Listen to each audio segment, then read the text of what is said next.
Hello guys, welcome to my YouTube channel. কেমন আছো তোমরা? এখন আমরা কথা বলবো হচ্ছে দেবদার upcoming most anticipated most hype film, মানে হচ্ছে খাদানকে নিয়ে। ইয়েস, খাদানকে নিয়ে কিছু আপডেট উঠে এসছে, সেই আপডেটগুলো নিয়ে কথা বলবো। তো চলো ভিডিওটা শুরু করা যাক। সব থেকে প্রথম, খাদান নিয়ে যে লেভেলের হাইপ আমরা সকলেই জানি, যে একটা ছোট থেকে ছোট প্রমোশনাল কন্টেন্ট সেটাকে কী লেভেলে নিয়ে যেতে পারে এই ফিল্মটার হাইপটাকে। এবং বরাবরই খাদানের যখনই কোনো ফার্স্ট লুক পোস্টার আসুক, সে যে কোনো ক্যারেক্টারের, দেবের হোক, জিতু সেনগুপ্তর হোক, ঠিক আছে, মানে যখনই কোনো আপডেট আসে খাদান থেকে, সেই হাইপটাকে জাস্ট নেক্সট লেভেলে নিয়ে যায়। এবার খাদান থেকে যে আপডেটটা উঠে এসছে কয়েকটা, সেটা হলো এখানে খাদানে দেবের দুটো রোল থাকবে। আমরা সকলে জানি তার ডাবল রোল, একটা বাবা দেব এবং একটা ছেলে দেব। এবার এইখানে বাবা দেব, তার যে স্ত্রীর চরিত্রটা, মানে তার যে বউ হবে এই সিনেমার নায়িকা বলা যায়, সেটা হচ্ছে বরখা সেনগুপ্ত, মানে যাকে আপনারা প্যারেলাল গানটা দেখেছেন দেবের সাথেই। আমাদের দুই পৃথিবীতে ছিল সে। তো সে এখানে থাকছে হচ্ছে বাবা দেবের যে ক্যারেক্টারটা, তার স্ত্রীর চরিত্রে। এবং ছেলে যে দেব, তার অপোজিটে যে নায়িকাকে আমরা দেখতে পাবো সেটা হচ্ছে ইদিকা পালকে। ইয়েস, ইদিকা পালকে আমরা ছেলে দেবের অপোজিটে দেখতে পেতে চলেছি। এবং এখানে যিশু সেনগুপ্তের যে ক্যারেক্টারটা, সেও দেবের একসময় বন্ধু থাকবে, ঠিক আছে। এবং সেও এই মানে যে হরে কৃষ্ণ, সে যে তবলা ফবলা বাজায়, এইসব ছেড়ে সে একদিন এই মাফিয়াতে যোগ দেবে। এবং কোনো কারণে হয়তো যেটা বিট্রেয়াল করবে দেবকে, যার কারণে হয়তো এই কনসেপ্টটা ঘটবে, যার কারণে একটা রিভেঞ্চের ড্রামা এখানে আসবে। এবার এই সিনেমাটি থেকে যেটা আপডেট উঠে আসছে, যে এখানে যে চরিত্রগুলো, সবার চরিত্র, সেখানে ফিমেল থেকে শুরু করে হিরোদের, মানে ছেলেদের বা মেয়েদের সব চরিত্রই নাকি এখানে খুব একটা ডার্ক চরিত্র হতে চলেছে। ইয়েস, এখানে সবার ক্যারেক্টারটা একটু গ্রে সেট ক্যারেক্টার হতে চলেছে।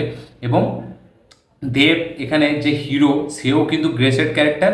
এবং তার মানে দুটো দেবী, যে বাবা বা ছেলে, দুটো ক্যারেক্টারই কিন্তু grey set character, kind of একটা অ্যান্টি হিরো টাইপের, একটা মাফিয়া হিসাবে প্রেজেন্ট করা হবে। যেরকম আমরা রকি ভাই, কেজিএফে ইয়াশকে দেখেছি, ঠিক এই হিসাবে প্রেজেন্ট করা হবে, যে তারাও একটা ডার্ক ক্যারেক্টার, একটা অ্যান্টি হিরো হিসাবে কাজ হবে। এবং এই ফিল্মের প্রত্যেকটা চরিত্রে, যেরকম বললাম, খুবই নাকি ডার্ক হতে চলেছে, প্রত্যেকটা গ্রে সেট ক্যারেক্টার থাকবে। এবং এই ফিল্মে মানে খুব লেভেলে অ্যাকশন থাকবে, বিশাল লেভেলে অ্যাকশন থাকবে। এবং অ্যাকশনের স্টাইলাইজেশন নাকি বাংলা সিনেমায় হয়নি, এরকম নাকি অ্যাকশন হতে চলেছে। দেখা যাক, এই ফিল্মটার জন্য বিশাল লেভেলে এক্সাইটেড। এবার হ্যাঁ, আরেকটা কথা, এই ফিল্মটা অনেকজন মনে করছিল 2024-এ আসবে, কিন্তু এখন এক্সক্লুসিভ বা লেটেস্ট আপডেট অনুযায়ী বলা যায় যে এই ফিল্মটা নাকি 2025-এ রিলিজ হবে, তাও আবার ঈদের সময়। ইয়েস, ঈদের সময় নাকি এই ফিল্মটা আমরা 2025-এ দেখতে পেতে চলেছি। এটা এখনও পুরোপুরি অফিসিয়াল কোনো আপডেট না, কিন্তু খুব মানে সোর্স থেকে এরকমই জানা যাচ্ছে, যারা একটু ইন্ডাস্ট্রির ভেতরে খবর রাখে তাদের কথা বলছি আমি। তো এরকমই শোনা যাচ্ছে 2025-এ খাদান দেখতে পেতে চলেছি।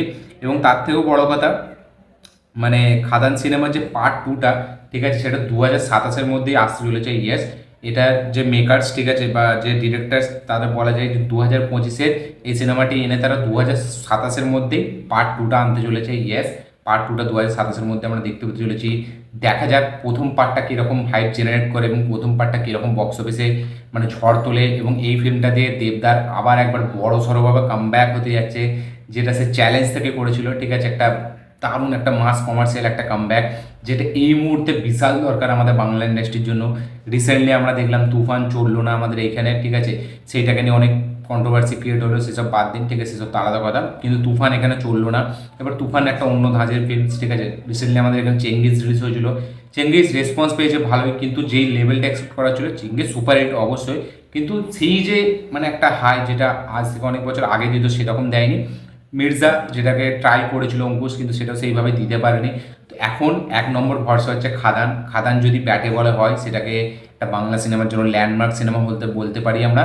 তার পাশাপাশি অনেক কমার্শিয়াল সিনেমার দরজা খুলে দেবে এই সিনেমাটির ওপর, সবাই তাকিয়ে আছে। বলা যাচ্ছে 2025-এ রিলিজ হবে, দেখা যাক সেটা কী হয়। এবং যেরকম বললাম, এই সিনেমায় সব চরিত্র নাকি গ্রেসেড ক্যারেক্টার হতে চলেছে, সবার চরিত্র। এবং যিশু সেনগুপ্ত সে দেবের বন্ধু হবে, বাবা ছেলে দুটো ক্যারেক্টার থাকবে। দেখা যাক এই টাসেলটা কীরকম হয়, স্টোরিটাকে কীভাবে এগিয়ে নিয়ে যায়, স্ক্রিন প্লেটা কতটা এঙ্গেজিং হয়, এবং এর প্রমোশনাল কন্টেন্টগুলো কবে থেকে আসতে থাকে, গানগুলো আমরা কবে দেখতে পাই। এবং দেবদার একটা কমার্শিয়াল লাইনে বিশাল বড় একটা মানে খুবই একটা দারুণ কামব্যাক করা দরকার, যেরকম শোনা যাচ্ছে যে এই সিনেমাটিতে তিনি কামব্যাক করতে চলেছে। দেখা যাক সেটা কী হয়, এবং এই সিনেমার অফিসিয়াল রিলিজ ডেট কবে জানানো হয়, টিজার ট্রেলার কতদিন পর দেখতে পাই। এবং রিসেন্টলি দেবদা পোস্ট করে জানিয়েছিল সোশ্যাল মিডিয়া হ্যান্ডেল থেকে, যে খাদানের ওপর জোরসোরভাবে কাজ চলছে, তার পাশাপাশি টেক্কার উপরেও কাজ চলছে। দেখা যাক এই সব আপডেটগুলো অফিসিয়ালভাবে আমরা কবে পাই, এবং মানে খাদানের অফিসিয়াল রিলিজ ডেট কবে হয়, সেই সিনেমাটি নিয়ে দেবদা কবে মুখ খোলে, এটাই দেখার বিষয়। কী এতে নতুন চমক থাকে, কী মানে কমার্শিয়াল সিনেমাকে কীভাবে চেঞ্জ করে, এটাও দেখার বিষয়।